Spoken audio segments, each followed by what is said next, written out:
todas maneras ya existía esa contaminación, pero en conclusión es una onda electromagnética tal y como observamos en nuestro mundo, digamos, en el planeta Tierra, ¿no? Claro, esto generado por Big Bang, otro generado por instrumentos ya artificiales creados por el hombre, ¿no? Pero esto se puede observar, incluso si uno, yo todavía he tenido la oportunidad, estoy seguro que tú sí, de tener las televisiones que se cambian con la manija, ¿no? Con el perilla, ¿no? Ya, con la perilla, claro, sí, cuando era niño sí, por supuesto. Y entonces si uno pone, pongamos, entre un canal y el otro, ¿no? En el medio observa un ruido. Parte de ese ruido es la radiación cósmica de fondo. Sí, mira, que parte de ese ruido. Sí, recuerdo que cuando era niño tenía el televisor. Claro, ahora todo el mundo ya con botones. Claro, con el televisor, claro. No, pero por ejemplo, parte de ese ruido era la radiación cósmica de fondo que es producto del Big Bang, ¿no? Entonces se observa todas estas cosas, ¿no? Y este es un dato muy importante, ¿no? Estudiar esto acá, como dije algunos minutos atrás, es estudiar el origen del universo. Es incluso estudiar la estructura y la distribución de toda la materia en el universo.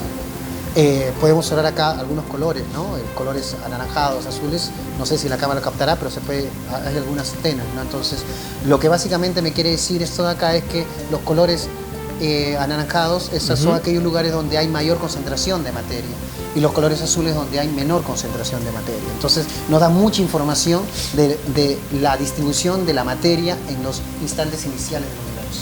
¿Esto es lo que se conoce como materia oscura? No, bueno, no. Sí, no. Ya, sí, no. Sí, porque sí, ¿por qué y no por qué? A ver, sí, porque la materia oscura, que es una materia exótica, se le conoce, no se sabe de qué está compuesta, pero está acoplada con la materia normal. ¿Qué quiere decir? Que siempre está de la mano. Donde hay materia normal, hay materia oscura. Hasta el momento, salvo algunas excepciones, que eso ya escapa de la física tal y como la conocemos, donde hay una galaxia, por ejemplo, o un cúmulo de galaxias, existe materia oscura rodeando a todo ese sistema, ¿no? Tenemos una galaxia, la Vía Láctea, por ejemplo, tiene su materia oscura alrededor. Está abarcando todo. No se observa, no se ve porque es un tipo de materia exótica. Pero se detecta. Se detecta por métodos gravitacionales, que es la única manera de detectarlo. No son ¿Cuáles son esos métodos gravitacionales? O sea, la distorsión que esa parte de la distorsión que ocurre en esa parte del universo. Solamente un ejemplo. ¿Cómo así? Tenemos a Andrómeda y a la Vía Láctea, que son las dos, que es nuestra galaxia temprana. Nuestra galaxia vecina. Sí, es Andrómeda, ¿no? Entonces, a 2 millones de años de luz, creo. Sí, más o menos, ¿no? Entonces, está en una distancia y se sabe a qué velocidad se está acercando Andrómeda, ¿no? Porque Andrómeda está acercando a la Vía Láctea. Entonces, ¿qué es lo que ocurre? Si uno calcula la masa, que se puede hacer por métodos astronómicos, calcula la masa observando simplemente la luz de Andrómeda, uno puede inferir, y observando la luz de la Vía Láctea, masa, Newton simple, ¿no? Y calcula, entonces se están acercando a tal velocidad, ¿no? Pero ¿qué resulta? Cuando uno observa la velocidad por otros métodos, ¿qué ocurre? Que esta velocidad no es la misma que se calcula por este método que te acabo de indicar, simplemente observando la masa de la luz. Entonces, ¿qué es lo que ocurre? Uno mete eso. Si uno le agrega materia oscura, sí. O sea, esa velocidad sí es compatible, se explica con la existencia, ¿no? Ese es uno de los métodos que es el menos usado, pero el más usado es por la rotación, digamos, de la galaxia en sí, que es un método que es un problema entero en la cosmología moderna, que tal vez en otra oportunidad podemos tratar ampliamente el tema de la materia oscura, ¿no? Pero sin embargo se puede detectar, digamos, por la rotación que ejerce una sola galaxia, porque la rotación no sería la misma con la ausencia de materia oscura. Mejor dicho, no compatibiliza con la observación, ¿no? Debería haber algo más, que es lo que se ha denominado materia oscura. De acuerdo. Bueno, eso sería, como Víctor nos dice, para un nuevo programa. Por ahora regresamos en el tercer bloque, ya vamos a ver con las conclusiones y unas cuantas preguntas más sobre el Big Bang. Regresamos. Ya regresamos con su programa Hanampacha, los cielos andinos. Gracias a los modernos instrumentos como el satélite WMAP, los físicos ahora tienen un esquema sobre lo ocurrido justo después del Big Bang. menos de una milmillonésima de segundo tras el Big Bang, se formó una burbuja mucho menor que una fracción de un átomo. Esto es el universo. Es increíblemente pequeño y está enormemente caliente. Dentro de esa burbuja, las 4 fuerzas conocidas de la naturaleza, la gravedad, el electromagnetismo, más la fuerza nuclear fuerte y la débil, están amalgamadas en una superfuerza. De pronto la gravedad se separa de la superfuerza cuando a medida que el universo se expande, se enfría, lo cual libera un estallido de energía, disparando la hiperinflación del universo. Esta inflación atrapa la uniformidad del universo captada por el satélite WMAP. El universo aún tiene menos de un segundo de vida cuando la superfuerza se divide en las distintas fuerzas de la naturaleza. Poco más de 3 minutos después del Big Bang, la temperatura del universo ha descendido a solo 555.555.537 grados centígrados, lo bastante frío para que se forme un núcleo atómico. Se forma el hidrógeno. Algunos átomos de hidrógeno se funden para formar helio, tal como proponían Gamow y Alpher. 380.000 años después, la luz viaja a través de la oscuridad. El estallido de radiación que Penzias y Wilson hallaron ocurre ahora. 1000 millones de años después del Big Bang, las estrellas toman forma, produciendo los elementos más pesados como el nitrógeno, el oxígeno y el carbono, como Hoyle predijo. Pasados unos 9.000 millones de años, la materia y la gravedad se unen para formar una estrella perfectamente típica. La presión crea calor en su núcleo. Ese calor dispara una fusión termonuclear y nace una estrella. El flujo estelar despeja los gases residuales. Queda un disco circumestelar de polvo y con el tiempo se incorpora a un séquito de planetas y lunas. Uno de esos cúmulos de polvo estelar, tras ser bombardeado durante eones por fragmentos residuales sonoros, adquiere suficiente temperatura para permitir que se forme agua en la atmósfera. El agua líquida se reúne en la superficie del planeta. Bajo el agua, unas misteriosas reacciones químicas acaban originando la vida. 13.700 millones de años después del Big Bang, nuestro universo ahora tiene 156.000 millones de años luz de diámetro. El cielo está lleno de estrellas. Nuestro sistema solar tiene 8 planetas más o menos. El tercer planeta está casi cubierto de formas de vida basadas en el carbono. Algunas empiezan a comprender lo pequeñas que son respecto al gran orden del universo. Si no entienden este proceso, no importa.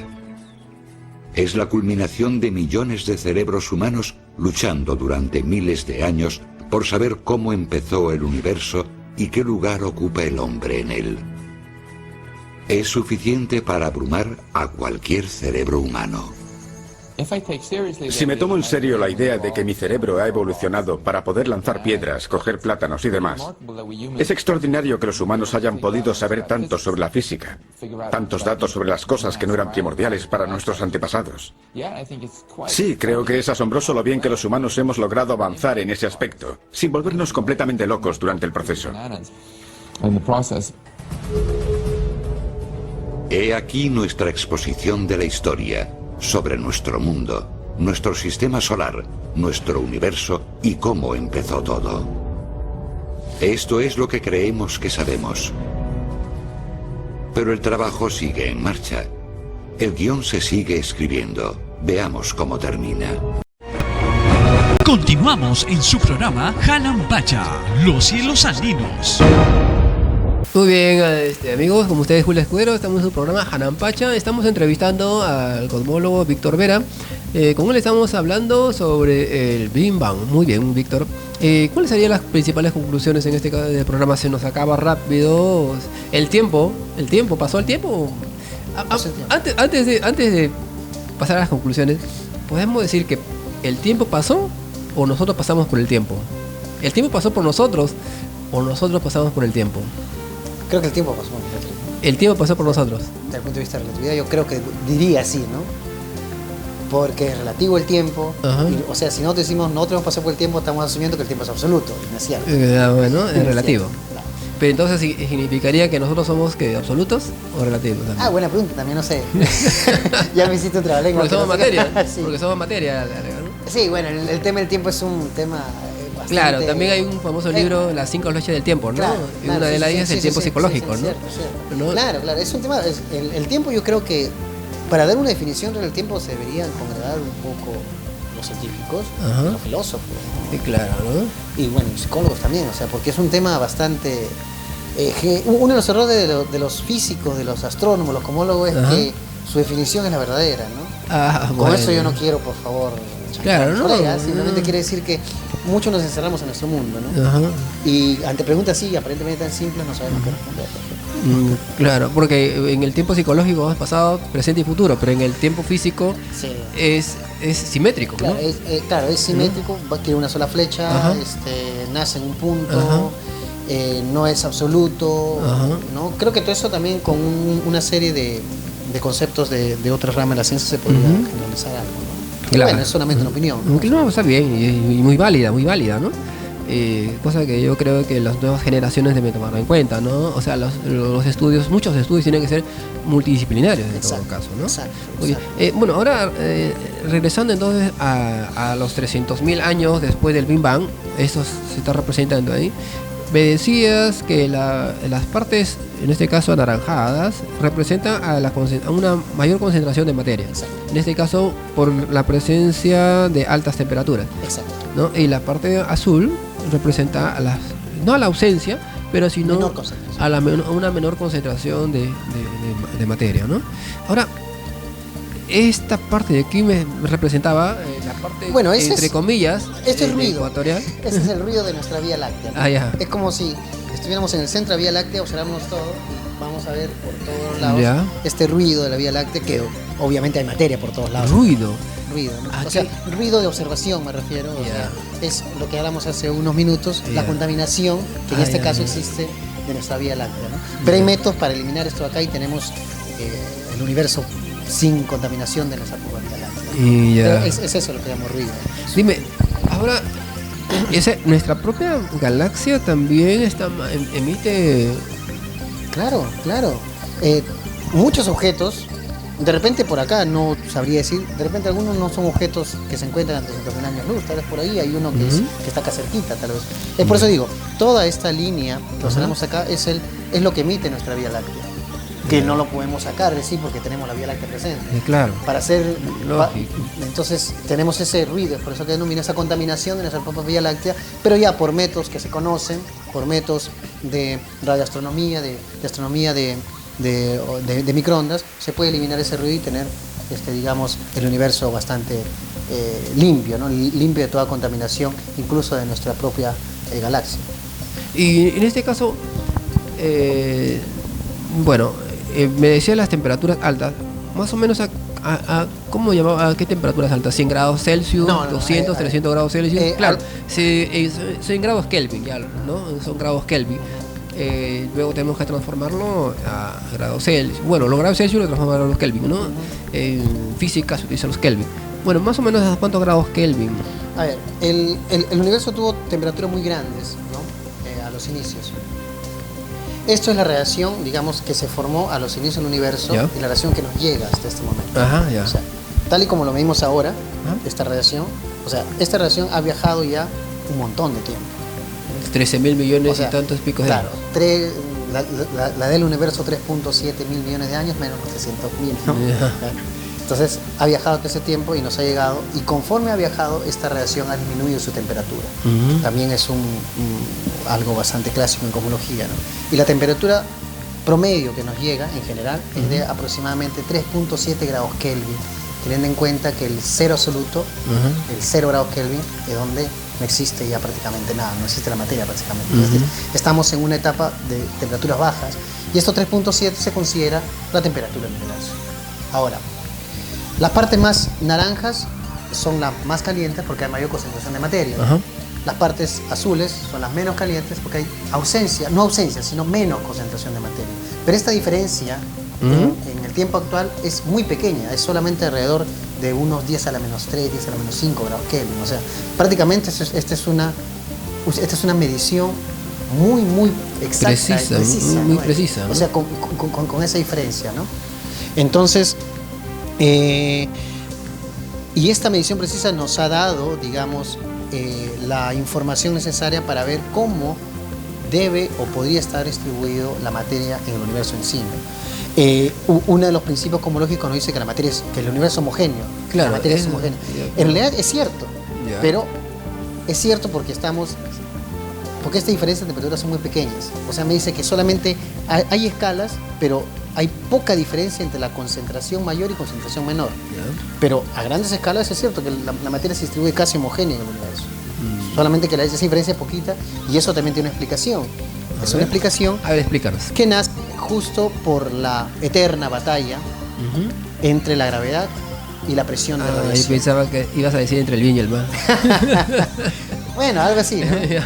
Es la eterna batalla entre la presión y la presión de radiación y la gravedad. ¿Qué ocurre? A los inicios del Big Bang, la presión de radiación, o sea, la radiación, replicamos los fotones, quieren salir y hacen presión sobre la materia, porque la materia es gravedad, quiere comprimir todo. Entonces, esa batalla entre presión y radiación creó un tipo de oscilación. Esa oscilación entre presión y radiación creó hasta el momento en que la radiación empezó a viajar libremente, que es en esta época, ¿no? Pero justo en el momento, la oscilación todavía existía. Algunos se quedaron por acá, otros por acá. Entonces, en algunos puntos había mayor presión de radiación, en otros menor. Y esa presión presión mayor y menor radiación hizo que hubiera mayor y menor concentración de materia. Pero estamos hablando, la diferencia es muy pequeña, ¿no? Estamos hablando de 10 a la menos 4, menos 5 grados Kelvin transportaba temperatura, ¿no? Pero en general, ahora, la materia es homogénea, ¿no? Entonces, pensando, la materia oscura, entonces no es un tipo de materia que no ha dejado escapar la luz. No, la materia oscura es transparente a la luz. Me refiero que si bien tuvo influencia porque acá... si tú me dices que hubo una parte de la materia que la presión impedía, ¿no?, de que escapara la luz, pero luego ya la deja que escapar, ¿no? O sea, y se concentra en diferentes puntos del universo. Tal vez esa materia, hay materia ahí que no deja escapar la luz. No, es cierto que la materia oscura tuvo mucha influencia acá, pero más que todo tuvo influencia en la siguiente manera. O sea, la materia oscura atrapó a la materia ordinaria. Y esa materia ordinaria fue la que atrapaba a la radiación, no la dejaba atrapar. Porque para la materia oscura, esta radiación es transparente, es invisible, ¿no? Como se dice. Vamos a fantasear un poquito. Si el universo solamente hubiese estado hecho de materia oscura, esto no hubiese existido para nada. Porque la luz hubiese viajado libremente desde los inicios del Big Bang. Y todo hubiese sido